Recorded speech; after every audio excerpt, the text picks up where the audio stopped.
What's up, everybody? Welcome to the Pick Six Podcast, CBS Sports Daily NFL Podcast. I'm Will Brinson. I'm your host. We're counting down the days until we get to South Florida for Super Bowl LIV. Today is a Wednesday. That means we recorded this on a Tuesday. That means it's a Brady Quinn football show. Now with more John Breech. John Breech, what's up, buddy? And Breech dressed up for it. I know, I love it. Breech is going to be appearing on Sportsline after this, which you can watch on CBS Sports HQ every single night. We will have, you're going to want to bet on the Super Bowl. You're going to do it. You know you're going to. You should. Yeah, you're going to. You're going to bet on props. You're going to bet on the first quarter. You're going to have squares. You're going to bet on total touchdown passes. You're going to bet the over-under. You're going to bet the point spread. And to get everything you need to know, you should go watch Sportsline every single night on CBS Sports HQ from 6 to 7 p.m. Breech will be doling out information, or he doled out information on Tuesday. I'll be on tonight if you're listening to the pod. If you watch the pod, hey, by the way, podcast is up on YouTube, youtube.com/CBS Sports. You can watch all us and all our handsomeness. Right. Quick question to Breech, and maybe you'll know this too. National anthem. Do you guys give out betting advice on the national anthem? Because that's always a fan favorite for prop bets. Yes. We do, but it's a dicey one, because you have the singer. The singer can pick how long it goes. If I was singing the national anthem, I would definitely be placing multiple bets on whether it goes short or long. I always think how you coordinate with the flyover, right? Because that's always got to be part of it. And I want to hear, I want to see if there's like someone in their ear trying to synchronize it. So every year I feel like the over's a safe bet, but historically I haven't looked at the actual numbers there. The over's the bet. You always bet the over. The singers don't want to rush through it and look like idiots. They want to hold the notes. They want to celebrate America. It's the biggest stage possible. They're always going to improvise a little bit. So you got to always take the over. Do not take the under. I like it. My personal take. But you get a little nervous, Brinson. You get a little nervous. You start to speed up a little bit. You start to talk faster. And all of a sudden, the words are coming out faster. And all of a sudden, you sound like the market machine guy. And all of a sudden, you go under. I was saying, can you see? It's usually set at, like a minute, 50 seconds? Is that or like 2 minutes, something like that? Yeah. 2 minutes? Yeah. Okay. Yeah. This one's like, yeah. And you can, look, you can tell, like if you, and by the way, nobody, like the singer, whoever's singing the national anthem is already wealthy because they're famous, but so they're not betting like $100 prop bet on the over under. It'd be hilarious if they were. They're like, and it's like, and the Rockets, and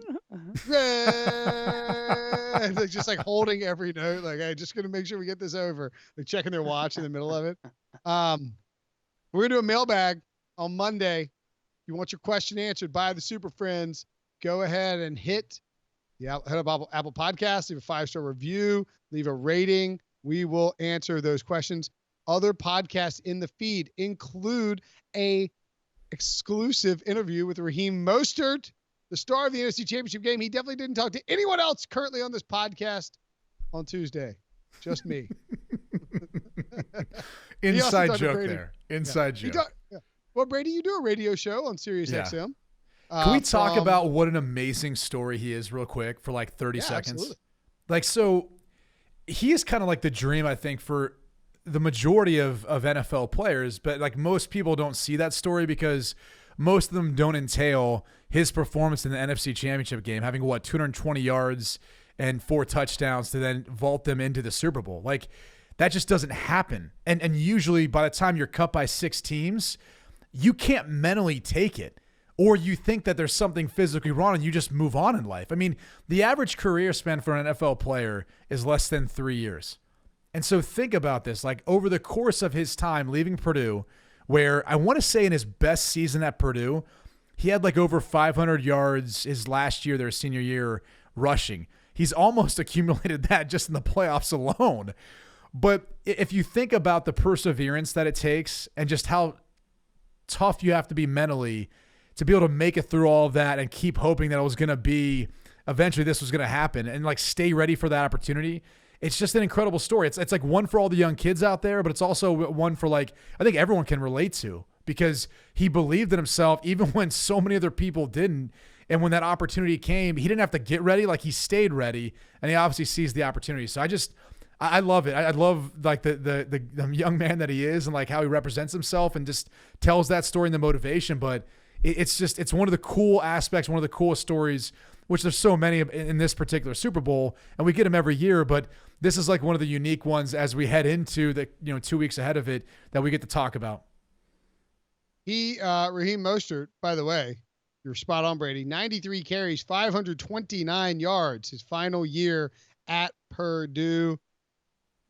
He had 29 carries, 200 yards in the NFC Championship game. It's incredible. And to really quickly add on to what Brady just said, it's not like he just got cut by any 6 teams. He got cut by the New York Jets. He got cut by the Miami Dolphins, the Cleveland Browns. Those are the types of teams where if you don't make it with them, you're kind of thinking, man, my career's over. These are 3 bad teams, maybe teams that aren't as talented as other teams out there. And as Brady said, kept persevering. All of a sudden, not only does he end up with 49ers, but he ends up in Kyle Shanahan's system, which is perfect for a running back like him. Guys like him can't thrive in every offensive system, and Shanahan plus him, match made in heaven. Hey, Breech, there's a counter to that. Maybe there's a reason why the Browns, the Bengals, the Jets are kind of what they are, because they don't see these types of guys working within their system, or they don't put them in positions to succeed. I'm just throwing that out there. I think that like every team he was cut by, like except the Ravens, has fired their coach or been terrible over like ever since they cut him. Maybe they should have figured. Although it took the 49ers a couple years to figure it out too. So I mean, maybe he's just a late bloomer. 4 years at Purdue before he really blossomed. Yeah, well, I think one of the things you knew about him coming out from Purdue was he was track trained. He had elite speed. He was a returner back then. And that's the one thing, like as I'm preparing for the XFL right now, I'm starting to break down some of the film, looking at some of these teams. And one of the things that you notice, like watching the one-on-ones between wide receivers and defensive backs, it's really hard for the wide receivers to separate in their one-on-one drills. And reason being is all the fast guys, they're playing in the NFL, or there's someone in their practice squad. Maybe they can't catch quite as well. They're not a great route runner. But usually they have elite speed, and that helps them separate. That's one of the reasons why they're playing in the NFL, not potentially the XFL. Wow, you know what is crazy? Are you calling the XFL, or are you just prepared? I will. I'll start calling them in March. Oh, that's awesome. Well, great. Yeah. Then we could turn this into the Brady Quinn football show. I was like, is Brady playing in the XFL? Is he calling game? Like, what the hell is happening here? No. So I Googled Brady Quinn XFL. Oddly enough, and I don't know why this popped up, but when you retired, Brady, when you left and went to Fox Sports out of football, do you know who wrote the story for CBS Sports? Will Brinson. John Breech. John Breech? Yeah, wow. I know. I clicked on it. I was like, wow, I didn't expect. I was like, I wonder who wrote this. It could have been me. Nope. It was, and he said, there's a picture of you. He says, the caption is, "Look at this handsome fellow leaving football." What a great caption, Breech. Yeah. Hey, we're just 2 Ohio guys. We go way back. That is true. Right. And we both have a strong affinity for Britney Spears. Very strong. Very strong. Like some like serious, like I think I was in junior high when like what was her first single? It was Ooh Baby Baby.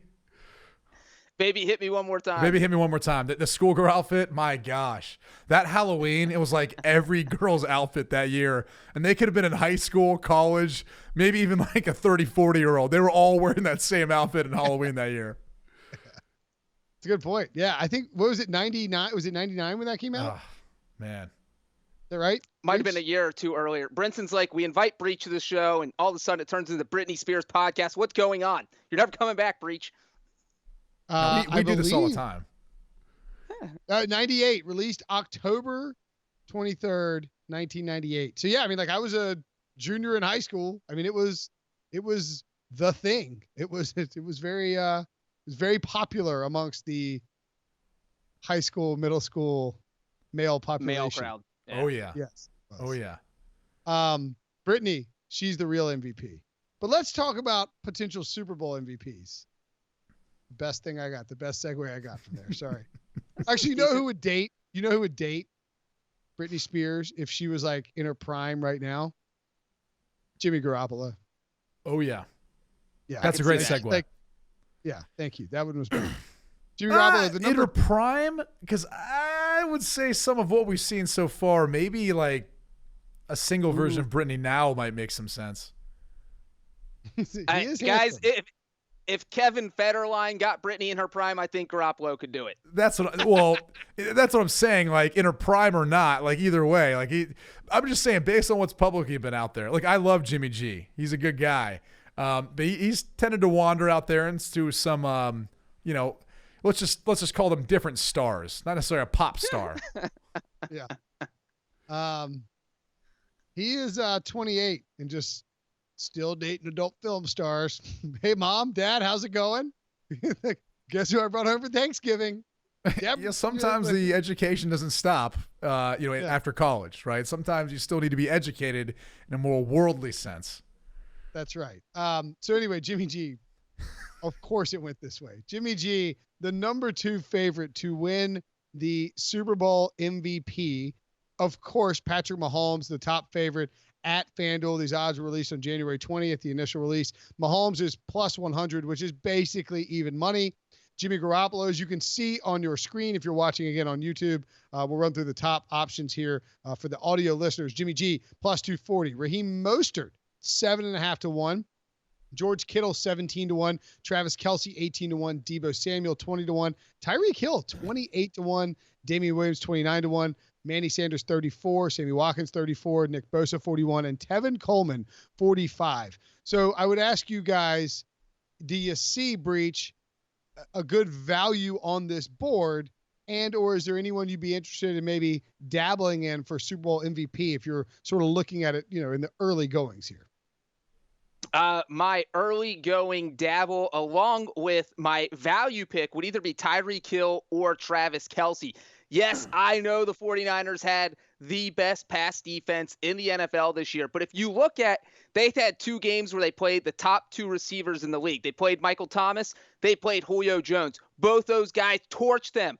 I think they both actually finished with 134 yards exactly. Both had double-digit receptions. So the 49ers had some trouble stopping those big studs. Travis Kelce, 4th most yards in the NFL. Julio Jones and Michael Thomas were 1 and 2.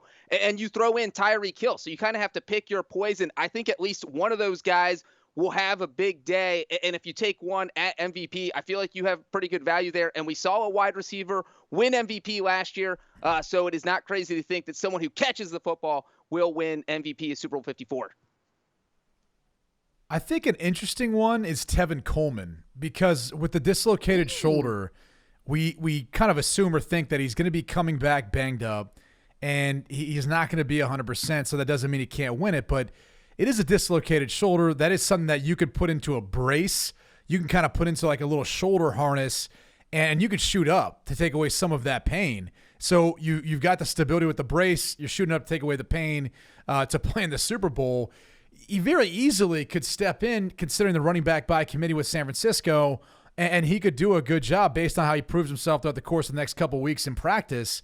And he could be a guy based on the value that ends up sneaking up if the 49ers can run the football the way I think that they could, looking at this Chiefs rush defense. So he's kind of a sneaky good one. I think if you're really looking for like a comp to me, at least looking back to other Super Bowls that were a similar matchup between the two teams, like I kind of look at this matchup and think it's similar to, remember that prolific Broncos offense back in with the 2013 season into 2014 versus the Seattle Seahawks, a mostly defensive-led front and team that could run the football, and then you had a quarterback who could make some plays, took care of the football, and Russell Wilson.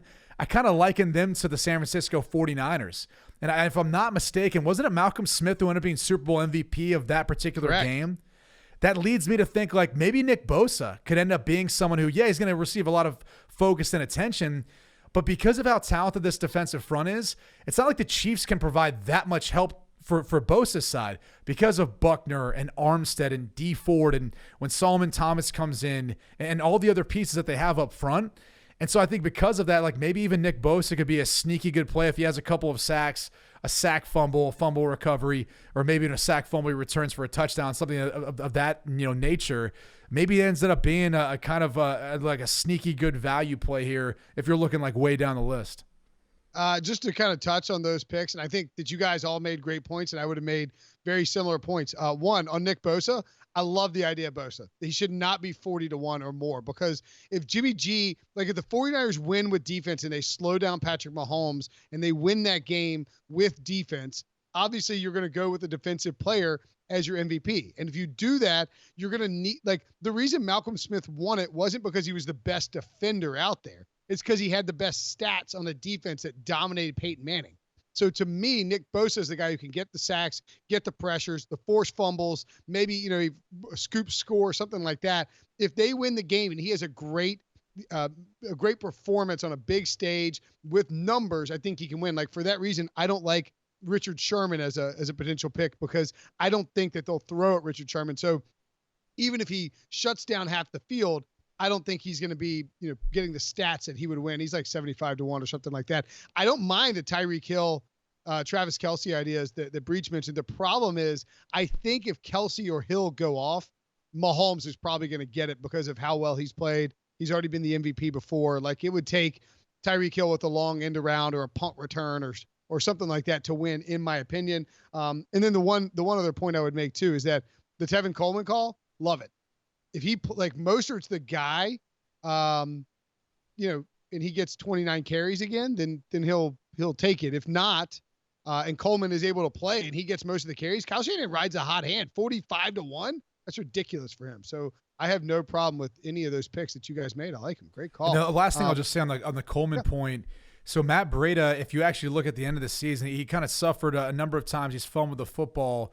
I can't remember what week, but he had a couple fumbles, even though they only lost one maybe 5 or 6 weeks ago. He's fumbled before that. Kind of been in the doghouse since then, and riding as that third string running back. So I think that also makes more of a case for Coleman.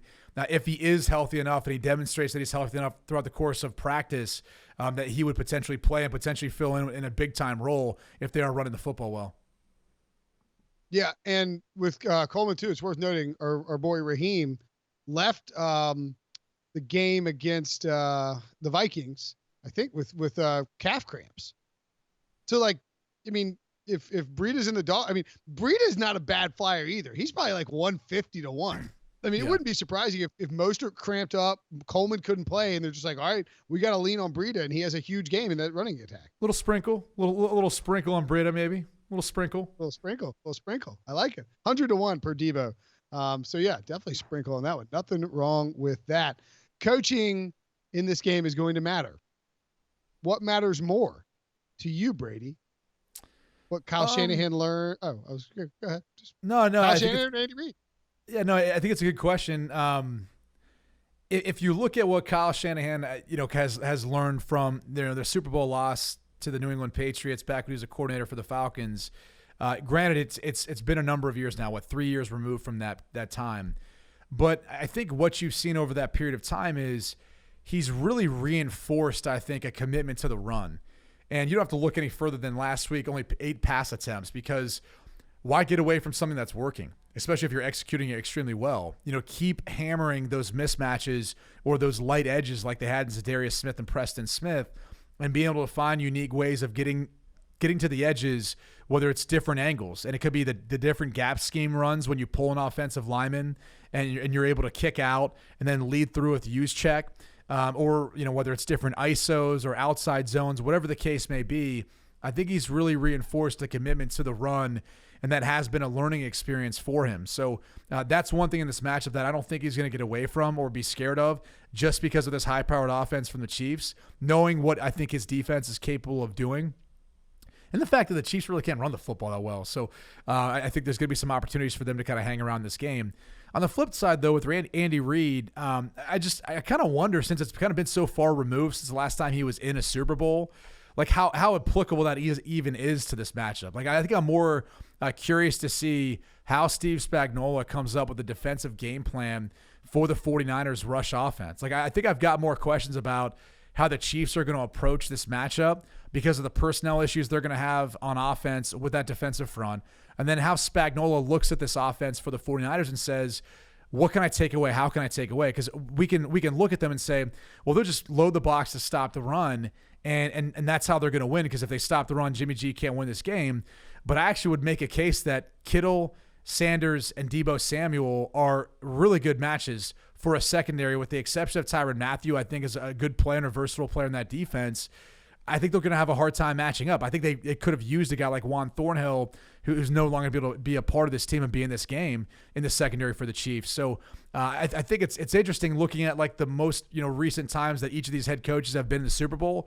Like I'm just not really sure how much they're going to be able to apply from those lessons outside of Shanahan running the football more and committing to the run. Yeah, I think that. Yeah, I was just going to say that, look, I think the advantage for the Chiefs is that they just played the Titans. Now, the Titans obviously are not running the same offense as the 49ers, but it's a run-heavy team who goes to the pass when they have to. And so, yeah, Kansas City fell behind 17-7 real quickly. That was ugly for them. But then eventually they adjusted. They took over the game. And if they did do something, as Brady suggested, where you have, hey, let's stack the box, make Jimmy Garoppolo beat us. Yeah, the 49ers do have weapons, but if Jimmy Garoppolo can't make those contested throws, this is a big stage. We have seen a lot of quarterbacks choke in the Super Bowl. This is not an easy place to play. It's not an easy game to play in. And so you're putting the pressure on Jimmy Garoppolo. Maybe his receivers are getting open. Maybe they are getting a step on those Chiefs defenders, but Garoppolo still has to make those throws. And although we've seen him do that at certain times this season, there are times where he's looked like a not so great quarterback. So I do think that putting the game on Jimmy, if you're the Chiefs defense coordinator, that is not a crazy idea. And one thing I'll say about Kyle Shanahan is that the last time we saw him in the Super Bowl, I know we all love to talk about the fact that the Falcons somehow blew a 28-3 lead, but hey, this guy, he's the offensive coordinator for the Falcons. He had to draw up a game plan to go up against arguably the greatest defensive mind in NFL history, Bill Belichick. And his game plan was so good that the Falcons went up 28-3. So if there is a coach I trust to come up with a game plan over the course of 2 weeks, it is absolutely Kyle Shanahan. So I don't think he's going to be run heavy. I don't think he's going to be pass heavy. I think he's going to mix things up. And I think the Chiefs are going to have a tough time stopping what the 49ers do. Yeah, I mean, I think it's easy to get caught up in the Andy Reid off the bye stuff. And Andy Reid's awesome off the bye with extra time to prepare. I think he's one of the 5 greatest NFL coaches of all time, but he probably needs to get a Super Bowl. So is that? I promised I wasn't going to mention Andy Reid off the bye. Hey, 5 greatest of all time? I think he's up there, right? I mean, I don't know. I'd put Belichick. I put Bill Walsh, who's not even on this list, over him. I mean, those two for sure, just off the top of my head. I'd have to go kind of think back through. It's interesting when you look at this track record of success in Philly and then obviously what he's done once he got to Kansas City. I guess the tough thing is in comparison when looking at it, and again, I mean, we've got Curly Lambeau, Paul Brown on this list. We're kind of getting back there as far as dating ourselves. But, I mean, even some of the more recent ones, when you mention Bill Walsh, when you talk about, Belichick, who is on this list, it comes down to championships. And he's, close to some of those guys in wins, but he's, way far behind in that regard, not having won one yet. Yeah, no, I would – maybe let me rephrase that. I think if Andy Reid can win a Super Bowl, then you can make the case for him as one of the 5 greatest head coaches of all time. Probably right now, though, in the top 10. Would you, Mike? You have to give it to Mike Shanahan over Andy Reid because of the 2 Super Bowls. Jimmy Johnson over Andy Reid. I mean, how would you weigh that out in terms of coaching? I think the interesting thing is if you look at the coaching tree, like the impact it's had on coaches who have coached underneath, right? And granted, Mike Shanahan's tree is probably a little bit younger when you look at the likes of a Sean McVay or a son Kyle Shanahan, or even a Matt LaFleur who falls under that. And we can look at Doug Peterson, for example, who's won one with Philly from Andy Reid. But it's kind of interesting too to kind of look at like how great a coach is. Probably speaks a little bit to how great too the coaches that coached for him and what they end up doing underneath him. So I'd probably have to look through that a little bit more. But I'm not trying to downplay Andy Reid and the success that he's had. He's a tremendous coach. I wish I would have had the chance to play for him as a former player. I just think when we were starting to talk about the greatest of all time. Right now I think it's tough to put him in that conversation outside of using his win-loss percentage and the amount of times he's been to the playoffs. I don't necessarily know it fits quite as much with some of the guys who've really won championships. Yeah, but I don't think you're completely crazy, Brinson. I'll just say that I think top 10 is fair, and if he wins a Super Bowl, maybe you make the top 7 argument because, look, you look at guys, Don Shula had Dan Marino for more than a decade, and they only made it to one Super Bowl together. They didn't even win a Super Bowl. Marino was arguably, the greatest quarterback, the greatest passing quarterback of that era. So there are coaches who didn't win with big quarterbacks, and Brady mentioned Bill Walsh, but you also look at before 1993 where the coaches, there was no salary cap. So the guys that you had on your team were locked to your team. Bill Walsh knew he wasn't going to lose Joe Montana. Don Shula knew he wasn't going to be losing Dan Marino, whereas now there's a little bit more that goes into it because you have to figure out a way to keep all your best players, which isn't something coaches necessarily had to worry about before the salary cap era. Can't you make your team better quicker, though, using that same logic? But you lose your best players quicker, and it's hard to replace. Yeah, but I'm saying it works both ways. It works both ways. Yeah, I would say that it's harder to win in the salary cap era than it was before, but you're not wrong. Like you can take a bad team and make it good faster than you could back in the 70s. But yeah, look, it's hard to compare eras when it comes to quarterbacks and coaches too. You're talking about, when you look at what Don Shula had and Chuck Noll and Tom Landry and these guys, I think to me, Belichick, and this, by the way, is an emergency top 5 coaches of all time podcast that we're currently doing. I think Bill Walsh and Bill Belichick are on a whole separate tier for me from just everybody else. And I think Andy Reid is in that mix, but he does have to win the Super Bowl to validate it. Like just in the same way that Dan Marino, nobody would ever say Dan Marino is the greatest quarterback of all time, even if he might have been the most talented quarterback of all time, because he didn't win a Super Bowl. It's just the argument is almost a borderline non-starter. Like I think most people, if they were picking you pluck a guy in their prime and he starts for your team, like aren't most people taking Dan Marino over John Elway, even though Elway has 2 Super Bowls and Marino has 0? Right. And that's what. Are we just going to come down to championships and winning percentage? Is that how we're going to look at it, or like I was kind of touching on before, is like what is their legacy? Who are the guys who coached underneath him who went on to win? And when you talked about Belichick and Bill Walsh, and those are the first that kind of come to mind for me, is because of the impact they had on the game. You think about the Bill Walsh offense, the West Coast offense, and how it dominated for a number of years before teams started realizing and we used to joke with Jim Zorn about this, former, head coach for the Washington Redskins, coach for a long time, played for a long time, now a head coach in the XFL. But we used to go back and watch some of the old film and be like, what kind of zone coverage is that, coach? You guys are just covering grass. No, you're not actually covering someone out there. We're like, no wonder the West Coast offense just absolutely obliterated the defenses back then. Well, what happened? Teams started playing more press man-to-man coverage. And what did that do? Well, it messed up the timing of the route, messed up the timing for the quarterback, and became harder to complete football. So, but you look at that, it was like the Bill Walsh offense was really what kind of led it to that point. Bill Belichick and his defenses, and just, I think over the course of his reign in New England stands out in that way. Another guy that stands out, Jimmy Johnson. And you guys may say I'm crazy, but think about the fact that when we look at the draft, which is coming up here in April, we look at the point system. Like, everyone kind of goes somewhat loosely based off this. And I know it's evolved since then, but before he kind of came up with kind of the draft grade and associating, some sort of value per, each one of those picks throughout the course of the draft, you were calling up guys to try to make trades and everyone's on a different page. So that's had a huge impact, I think, on just looking at the draft and how much movement there is within the draft. And then when you listen to how many coaches go down and visit with Jimmy Johnson and pick his brain about certain things, he's a guy who was successful, won a couple of Super Bowls, and granted a shorter span of time. But you look at his impact and how it's even impacted how we look at the draft, is a guy that comes to mind, and obviously, is going to be a part of the Pro Football Hall of Fame now moving forward. But I understand you can make an argument for a lot of guys if you're going to start, basing off just win percentage and championships. Yeah, and Jimmy Johnson also made, I was just say real quick, he made the huge Herschel Walker trade. You're a first-time NFL head coach. That's one of those things that is either going to blow up in your face and you're going to be out of the NFL in 2 years, or all of a sudden you're building on your legacy. He says, you know what? I'm going to get rid of our most talented player because I can get all these draft picks. I value draft picks. And as Brady said, he kind of created that system for the value of draft picks. He brought in all those draft picks. He built the Cowboys of the 90s and won multiple Super Bowls. So I think that goes a long way, as far as historically speaking, what a coach can do. And Jimmy Johnson definitely is in the conversation, even though he didn't win as many games as those other coaches that we've been talking about.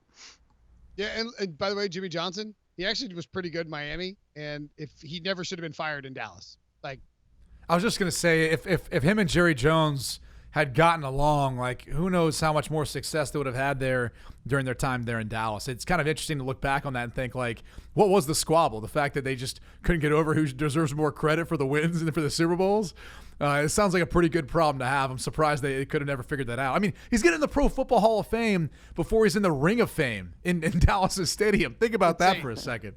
It's insane. Get over it, Jerry. You wonder why like you can't move past it and win a Super Bowl? You're too busy holding grudges from the 90s. Like what do you Steve Buscemi from Billy Madison with like a list of guys you don't like on your wall, like putting on lipstick and like walking around with a gun? Get over it, Jerry. Move Glad on. I called that guy.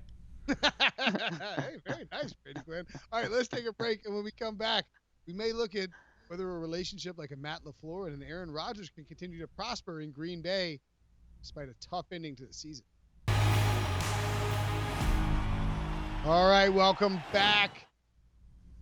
This is the Pick Six Podcast. I want to point out that I was on with my pal Bill Barnwell on his podcast. You can go check that out. If you can't get enough of me, listen to this pod. You just need more me. By all means, check it out. But he asked an interesting question, and it was, where do the Packers go from here? And I didn't have an answer for him, Brady, because they went 13-3. Their quarterback is a year older. I mean, I guess you can go get some defensive linemen to stop the run, or you can get some more weapons. It just feels like it's going to be really hard for this team and for Breech's doppelganger to Matt LaFleur. Do you think they look like Brady, by the way? I'm sorry, Breech. Not really. I don't know if that's like a bad or good thing either way. I don't see the resemblance quite as much. I hope that's okay with you. It's fine with me. I don't want to be harassed at Super Bowl week. People asking me for autographs because they think I'm the coach of the Packers. That's the last thing we need. I don't need any distractions. I am zoned in, just like the 49ers and the Chiefs. Okay. It's a valid question because what I was looking at in preparation for watching this past game, looking at the first matchup between these two teams, I was thinking to myself, okay, what adjustments are the Packers going to make? Is Matt LaFleur going to make offensively up against that pass rush and then really defensively? And when you watch the NFC Championship game, they almost get off to an identical start. There's a few differences, but for the most part, it was like, all right, Mike Pettin is still running out the same exact scheme that he was back then. The first Mostert touchdown was versus 1-4-6 personnel. All right, that's 1 D lineman, 4 linebackers, 6 defensive backs, right? So that's a form of dime. But what that really means is you've got a bunch of light bodies on the field that the San Francisco 49ers on 3rd and 8 felt pretty comfortable with still running the football and being able to not only pick up a first down, but block everyone up and pick up, and get a touchdown. And so that's like more of a schematic issue. That's like a philosophical issue. And it's something that, to be quite honest, plagued the Packers all year in the rush defense. If you go back and watch the way they neutralized Preston Smith and Zadarius Smith, and I kind of mentioned this a little bit earlier, it was the way they went about kind of attacking those edges and being able to kick them out and then create essentially a lane for the running back in a lot of their gap schemes right off tackle. And they had a lot of hay with that. And it was something that was there in the first game. You didn't see the adjustment in the second game. So I don't know if that means that they needed to have, some sort of come to Jesus moment or talk with Mike Pettin and say, look, dude, like when certain personnel groups are out there, depending on the situation, like we still need to be able to stop the run. We can't be that light on the edges. That particular touchdown, the very first play, they had Zadarius Smith playing over the center guard instead of, being out on the edge. Not necessarily know that it would have made a difference either way, but still, it's just one of the many issues that I think looking at them defensively, even though they've made strides, I don't even know if it's just a personnel thing. I think it's also a schematic thing within Mike Pettin's defense that teams are able to take advantage of by running on smaller personnel groups. And then offensively, they just, Aaron Rodgers needs more help. He needs more playmakers on the outside. I don't know if it's that simple, but I think it'd behoove them to look at free agency as well as look at the draft, try to get maybe one of each to come in and give them some immediate help. And because they've got the balance now with the rushing attack, it just comes down to being able to find someone else who could separate and get open like Devontae Adams. Yeah, that's going to help, but I don't know. Like, I think maybe on offense, Aaron Rodgers is the issue. It's a small issue, but, he's a quarterback that peaked probably in 2015. It feels like he's been steadily declining since then. I mean, he's still easily one of the top 15 best quarterbacks in the NFL, but he's not a top 5 quarterback. And it feels like he's one of the reasons this offense tends to struggle. And yeah, receivers not getting separation is a huge issue, but Aaron Rodgers is back there, the offensive line. If they give him protection, he'll be back there holding the ball. He'll take a sack. He'll just do the decision-making hasn't been as good as we've seen out of Aaron Rodgers in the past. So if you go and you add more receivers, do we know for a fact that Aaron Rodgers is still going to make the throws, or is he going to be the guy who's holding onto the ball because he's afraid to take a chance? His interceptions are down because it feels like he doesn't like to make those risky throws. So I think the Aaron Rodgers situation is going to be an interesting one to watch because, if he has the same season next year, if you beef up offensive linemen, you beef up your receiving depth, and all of a sudden Aaron Rodgers has the same year next year they had this year, I think you top out. You're not going back to the Super Bowl with this team as it's currently constructed. But look at the numbers we're looking at right now. And I know our listeners can't see it, but when you go back through the 8 losses, I mean, look what his defenses are giving up. And if you just, compare it to the Super Bowl and the run they had, winning in 2011, their defense wasn't great that year, but they went on a run really as essentially kind of a wild card team going into the playoffs in order to win it. But their defense had improved mightily. And if you go back through just his record in NFC Championship, games, he's 1-3. Well, the one he won in Chicago, he really didn't play that well. Didn't even throw a touchdown pass. Had 2 picks in that game. He rushed for a touchdown, but it was largely a defensive-led, game. I just think right now he's not the issue, and I think one of the things he does better than anyone else, probably him and Tom Brady are, they take calculated risks, meaning they're not going to put the ball in harm's way when they're up in games. When they're down, that's where you see him take some chances and take some risks, like we did see in the NFC Championship game, because you have to. I think he's a smart player. I think he's a wise player. I think he's the furthest thing from their issues in Green Bay. I think if anything, again, it comes down to them giving him more help. And you talked about the offensive line. Balaga's going to be a free agent. They need to sign him back, and they got to figure out a way of replacing Billy Turner. He's a pretty weak spot for me within the interior of their offensive line, and I think they got to figure out a way of helping to protect him because Mahomes does the same thing with the football. Holding on to it at times when you're going, dude, you've got a guy open in the flat. You've got a guy open on a swing or somewhere shallow looking for that knockout punch. The difference is this group of wide receivers for the Packers can't separate the same way Tyreek Hill can or Sammy Watkins or even Travis Kelce at the tight end spot. Well, and there's something too, maybe, I don't want to bag on LaFleur here. And is it, as a former quarterback, when you look at this, Brady, is it possible that it's going to take Aaron Rodgers more than a full season to really acclimate to this offense? Or is this offense even what they need to go over the top in terms of scoring? Because it did feel at times like they were very conservative. And if you got up top on them like the Chargers did and the 49ers did twice, and they went 13-3, they were very good. But if you got up on top of them, they just couldn't come back. It didn't feel like they had any juice to storm back. Yeah, and I don't know the answers, behind the scenes as far as, how Aaron feels about the offense or where he's at with that. I mean, I think my early on observations and really looking out through the rest of the year was the passing game really didn't look that different from what they did previously with Mike McCarthy. I think the biggest thing you saw was when they were going to run the football, there was usually a lot of window dressing, formations, motions, shifts, all of that. And I've said that before, and I kind of stand by that because I think that's the agreement they came to was when they were talking about, and we kept talking about potentially a disagreement between the two on what they were going to do offensively. And Aaron's made a great point. Like, you're not going to take away all the things he's learned and done over the course of his career and then make him do something else, especially considering Matt LaFleur's track record. It wasn't even like it was that great as a play caller. So there's going to be some things that you can do within this offense, like run the football, have more balance, which they did. But even the yards per attempt weren't as good as it was under Mike McCarthy. I mean, I think if you look at them, they were, they made more attempts to run the football, but they weren't as efficient. And so I think the passing game has largely been what Aaron wants it to be within this offense. More of a static offense at alignment so he could see what the defense is doing and make any adjustments that he wants. If you're going to do that, that's fine, but you better have guys who can separate because otherwise you need to motion them. You need to put them in bunches and stacks and different formations so you can help free those guys up because you're going to changing the leverage that the defense can play with, and you're obviously creating more of a cushion as well because you can't really play press man-to-man coverage in a stack or a bunch alignment. I hadn't hummed in a while, so I wanted to hum. Yeah, I mean, look, how long do you think he has left, Breech? How long does Aaron Rodgers have left to play? I think next year is going to be a pivotal year. As I said, it's like you asked about Matt LaFleur's offense and how well Aaron Rodgers has adjusted to it and how well Matt LaFleur's adjusted to Aaron Rodgers. And I think next year's the big year because, hey, they had to get acclimated with each other this season. They went 13-3. Half the season, it was the offense holding up the team. Half the season, it was the defense holding up the team. So it was kind of, do they take the next step next season, or does this offense regress? Because if it regresses, then you have to start asking those questions of, hey, is Aaron Rodgers, how much longer is he going to be our quarterback? Because he's getting up there in age. So, I mean, I think they've got 2 more years of a Super Bowl window. And after that, I think it's completely up in the air. And that's fair because he's got, after that, I think his contract ends up ending in, 2023?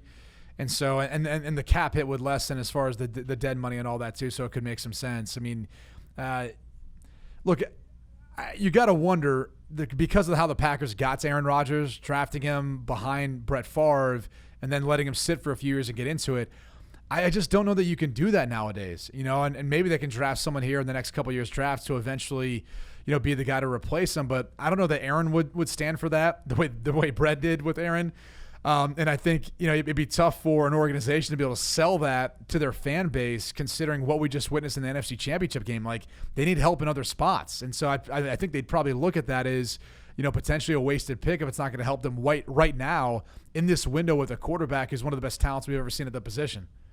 And not to mention, like, the Aaron Rodgers thing with Brett Favre was a little different too, because it was Rodgers falling in the draft, and the Packers probably weren't planning on taking a quarterback in the draft. And they're like, well, we got to take Rodgers. He's good. There's no reason he's sitting here like this. Like, I spoke to Andrew Brand about this. Who was in their front office at the time. He was the only player. They only had 20 players that year that were graded in the first round of the draft. He was the only player at that point that they still had a first round grade on. And their coaching staff had come to them and they were like, dude, you guys can't do this. You guys can't make this move. And they were just like, look, this is what we do. We draft best available. This is the best available that we have. Eventually, we may have to move on from Brett. There could be an injury, even though he was an Iron Man. So all those things kind of came into it. And eventually, the Packers pulled the trigger, and the rest is history.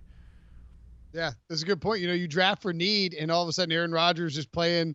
Maybe Aaron Rodgers doesn't become Aaron Rodgers because he didn't learn. I mean, it's a kind of a crazy what if. Who's more likely to get back to the championship weekend, Breech? Your Packers, coached by your doppelganger Matt LaFleur, or your Titans from your hometown of Nashville? I would say the Titans. As long, they have a bunch of questions they have to answer this offseason. Namely, can they bring back Ryan Tannehill, is going to be a free agent? Can they bring back Derrick Henry? They are definitely praying in Tennessee that nobody solves this collective bargaining agreement issue, because if they don't have a new one, then the Titans can transition tag and franchise tag, use both tags, keep those guys. But if they bring back those guys, I think Mike Vrabel showed that he is a fantastic coach. Arthur Smith really stepped up as offensive coordinator once Ryan Tannehill became the starter. And they play in a division that feels like it is literally up for grabs every single year. You have the Texans, the Colts, Jacksonville.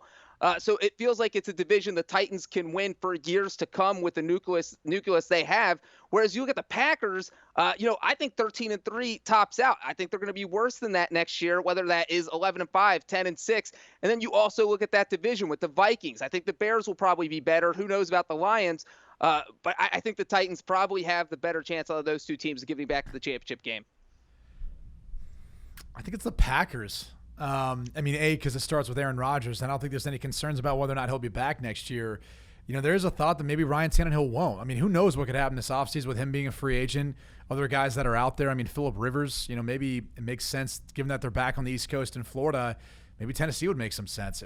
I have no idea how that's going to go, but I just think the more questions a team has, the less likely I think that they're going to be able to replicate what they did this past year. Now, granted, one thing they've been able to do really well is go 9-7. And so maybe that's their high watermark they get to next year, but I don't think that's enough to win the AFC South. And so then you're asking, like, can they continue to keep winning on the road like they did over the course of at least the first couple rounds of this year's playoffs? And that's pretty unlikely to happen. So I actually think it's the Titans that are less likely to get back to this point, just purely because all the questions that they have. And with the Packers, they don't have quite as many questions. Granted, you can maybe make the case like Breech did, like their division could be tougher, but I also think there could be a lot of questions about, what happens with Chicago, with Nagy, with all these changes in Trubisky. Maybe it's a year where we find out he's not going to be their guy moving forward, or it doesn't work, or maybe they move on from Matt Nagy. A lot of questions there. Same could be said for Matt Patricia. And in regards to the Minnesota Vikings, I think they've got a lot of things to sort out and figure out too in regards to what Kirk Cousins is to them long term, but also how do they get over the hump. And so you could you could look at the AFC South and look at some of those same, questions on various rosters. But at this point, I just feel more confident in the Packers being able to make that run to get back to an NFC Championship game than the Tennessee Titans in the AFC. All right. Maybe that changes if Rivers or Tom Brady end up going to Nashville. Who knows? We'll have plenty of time to talk about that in the offseason. Let's move from Breech's hometown team to Breech's favorite real team, the Cincinnati Bengals. They are coaching the Senior Bowl. The bad news, Breech, is that they're coaching the Senior Bowl because they're terrible. The good news is the 49ers coached the Senior Bowl last year, so maybe you go mobile to Miami. Maybe our mobile to Tampa. It's America's pride land right down the pipe. What do you think, Breech? You excited about the Bengals coaching? And that's how they found Deebo Samuel. The 49ers did. You excited about the Bengals coaching there? Well, I am excited, except that the Bengals feel like when they go to the draft, when you see the Bengals draft, it's like they take a mock-up mash of what everyone in the world views and takes the exact guy. Nobody ever pans their picks. No one gives them A+. No one gives them a D-. It's always C+, B- pick. They do the obvious thing. The obvious thing this year is going to be Joe Burrow. I'm not sure. I would like to think they will find some diamonds in the rough as the 49ers did last year and take advantage of those late-round picks. And they have done a decent job of doing that in the late round. So, yes, in that sense, I am excited that they are going to be in Mobile, getting to scout out all these guys. Do I think they're going to pull a 49ers and be in the Super Bowl next year? Probably not, just because they're in a unique situation of they have to take a quarterback. There's no question about that. But this is definitely good for their coaching staff to be down there and getting to see those guys in action. Yeah, and the biggest thing, they're just trying to reassure themselves they don't miss in some of those mid-late rounds like Breech is touching on. Never say never, though. Come on, Breech. You could get maybe they back up the Brinks truck of draft picks if someone wants Joe Burrow that bad. And we also don't know that maybe Cincinnati is looking at Tua Tagovailoa or Justin Herbert, who's at the Senior Bowl this week, or maybe Jordan Love. But maybe they're looking at them saying to themselves, this guy isn't that far off from what we think of Joe Burrow, right? There's all these questions that we really don't know. So if that was the case and someone came up with a king's ransom of an offer, why not? Why not move back and then still be able to get the quarterback that you want or is really, really close to maybe what you wanted in Joe Burrow and then be able to still continue to build on this roster. So it could be good news for them moving forward. One way or another, they should be able to make their team better in this year's draft, whether it's drafting Joe Burrow or they're getting a boatload of picks to help build around whoever the quarterback would be then moving forward. You would have to assume in that case it'd be Andy Dalton, even though it seems like that ship has sailed based on how the season went.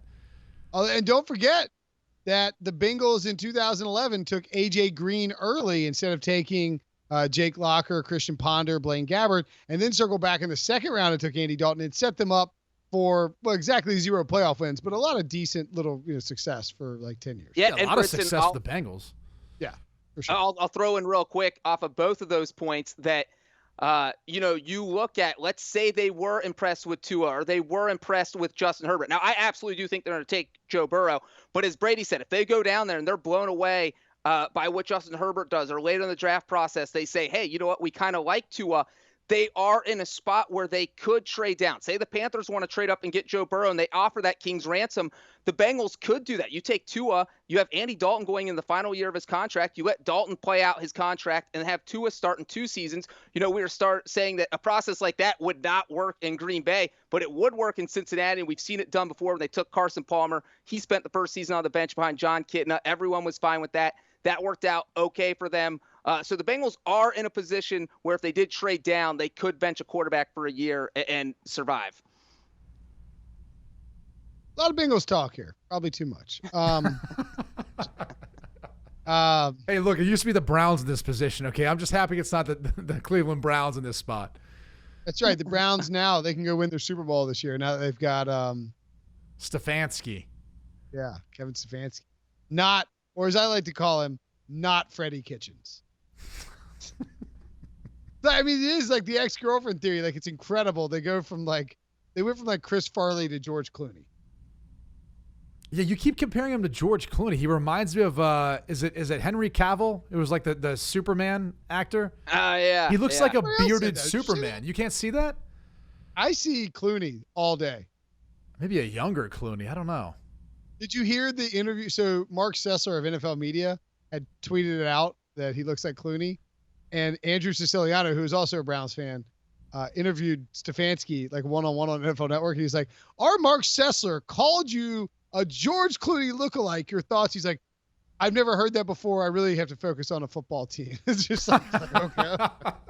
He's like, "But I appreciate it. Clooney's good looking, I guess." It's just next time when Sessler meets him, he's gonna be like, "Mark Sessler, NFL." He's gonna be like, "Are you the Clooney guy?" And it's like, you know what? Maybe I'll just wait 2 years until you're fired. He kind of had like a Clooney line from a movie in his interview, talking about how personality is welcome. Is power. Well, he goes, personality is welcome, but performance is required. Like that's a pretty dope little way to kind of start off with like, yeah, no, we have no problem with guys who've got a lot of personality, like to speak their mind, but you better be producing, otherwise we'll ship you out of here. That's a good point. And good point. All right. The irony of all this is that George Clooney is a fan of the Cincinnati Bengals. How do you even know that, Breech? I know all the famous fans, trust me. Nick Lachey, George Clooney. I got the obviously list right Nick behind Lachey. me. Nick Lachey is a fan of a couple things, okay? The Cincinnati Bengals as well as Miller Lite, because he was sponsored by that during that reality TV show he did with Jessica Simpson. That's all they drank. That's literally what I called Miller Lites pretty much up until this day, from college up until this day when that show came out. You call him Lachey's? Nick Lachey's. Yeah, like throw me a Lachey. Really? That's awesome. Yeah, because it was all they ever drank in that show. Like every episode, it was like, does he have a Miller Lite sponsorship? And so we just started calling him some Nick Lachey's. You can start calling we call Coors Light Brinsons. Yeah. Well, no, it'd be Toughies. Toughies, yeah, you're right. Did you ever get a Brinson Sucks hat, by the way? You ever get a Brinson Sucks hat? I did not get one yet. I'm hoping that when we all get together for Super Bowl, we take a group picture with them all on. We're gonna get one I need to get one at the office when we're there next week for my mother-in-law. I think that'd be fun to surprise her with. She'd like that. If people only understood the origin of how that came about. I know. I tried to explain it. They're like, "Oh, whoa." Anyway, let's get out of here. I keep the Brinson Sucks hat prominently displayed in my office. I would just like you to know that, Will. We were wearing the I Suck hat that I got sent walking around. Wait, give me a Brinson Sucks hat too. Anyway, great show, great podcast. We'll be talking to Pete Prisco, Bryant McFadden about some Super Bowl stuff tomorrow on Thursday. Ask about a speeding ticket? No, but he did. Jamie Eisenberg made him drive up to Boca. Oh, no. He made him go that part of it? What's that? Well, my understanding was Pete would not drive and any portion of the trip because of the speeding ticket. Yeah, he got a speeding ticket in Kansas City doing. Can I say what he was doing? I think so. I mean, it's pretty fast. I don't want to. Is he going 90 to court? Was it 90? 89 and a 70 is pretty fast. That's right. That's what you do if you want to get pulled over. You stay under 90 in the 70. I guess that's not doesn't.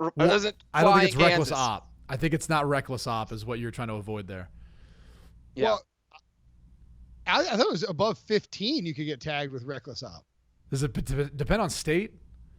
Yeah, it might be. Like I texted, we were texting with Pete about it. He's like, my insurance agent says it's not going to matter at all. It's like, what? Like that can't be right. I texted my agent. He's like, your rates would double if you get pulled doing 89 and a 70 in Kansas City. Your rates will double. That's because Pete's old, so they're like banking on other things and not having to worry about it in the future.